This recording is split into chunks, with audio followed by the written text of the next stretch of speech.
edhe në Kam klasë. qenë shumë entuziaste kur jam kthyer në Shqipëri, sepse kam parë një angazhim të jashtëzakonshëm të vajzave dhe grave në teknologji dhe faktikisht i përgëzoj prindrit dhe sidomos baballarët, të cilët i kam dëgjuar që i shtyn vajzat e tyre që të përfshihen në teknologji. Është një fenomen që ne na bën shumë unik edhe në botë, edhe në Silicon Valley dhe them që po të vazhdojmë me këtë ritëm, them që neve duhet Në të ardhmen do të kemi shumë. Ne jemi lider tani për mendimin tim në botë në angazhimin e femrave në teknologji, edhe kështu që duhet të vazhdoj kjo Ta mbaj. ritëm. Po. Potenciali i tregut shqiptar për adoptimin e zgjidhjeve të avancuara teknologjike. Si e shikoni si potencial? Është një potencial shumë i madh. Është një potencial i rëndësishëm edhe një rëndësi, po themi, kritike edhe kombëtare. Dhe kërkon një edukim të vazhdueshëm, të pronarëve të biznesit, të drejtuesve të biznesit, qoftë në rëndësinë që ka digitalizimi për ekonominë shqiptare, por edhe rëndësinë që ka automatizimi i proceseve për këto biznese.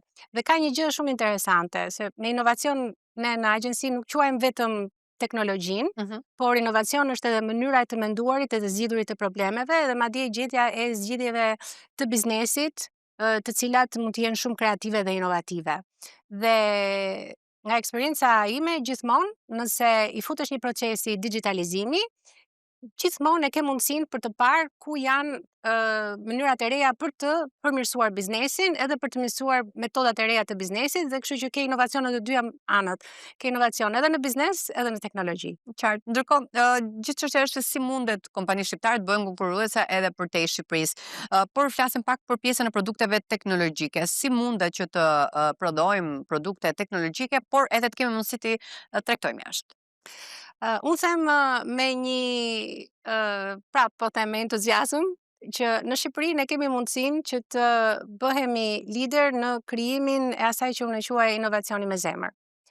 Kemi një aftësi të jashtëzakonshme që të lidhemi emocionalisht me njëri tjetrin dhe të kuptojmë në anën emocionale të kuptojmë nevojat e klientit.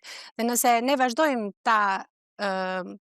ta përqafojmë këtë aftësi që kemi dhe të zhvillojmë pastaj atë aftësinë e analizimit të këtyre kërkesave të tregut global, ne kemi mundësinë që pastaj të gjejmë zgjidhje shumë inovative që janë këto human centered design, në mënyrë që të shërbejmë tregut global, edhe të kemi kompanitë startupet që shkallëzohen në Shqipëri. Transformar rajonin si jemi në drejtim të teknologjisë, inovacionit, interesit të rinjve?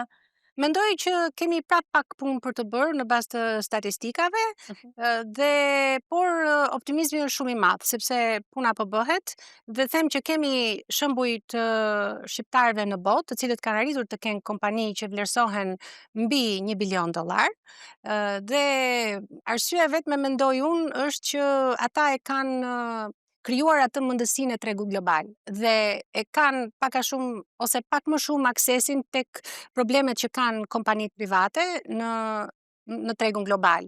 Dhe them, qoftë vetëm me ChatGPT, të rinjt shqiptar apo profesionistët shqiptar sot e kanë mundësinë që të kenë akses ke ky informacion.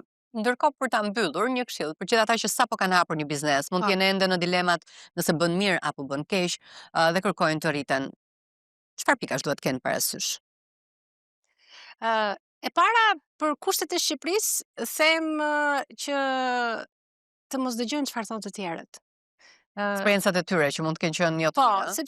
Sepse e kemi pak atë tendencën që të themi nuk ecën, nuk do funksionoj, po pse e bën, dhe të krijojnë atë guaskën e tyre, e cila i mbron nga këto mendime dhe të fillojnë edhe të fokusohen vetëm tek mendësia që është e mundur edhe në Shqipëri, në kushtet që kemi sot, është e mundur që të ndërtosh një biznes të suksesshëm, po flasim në teknologji.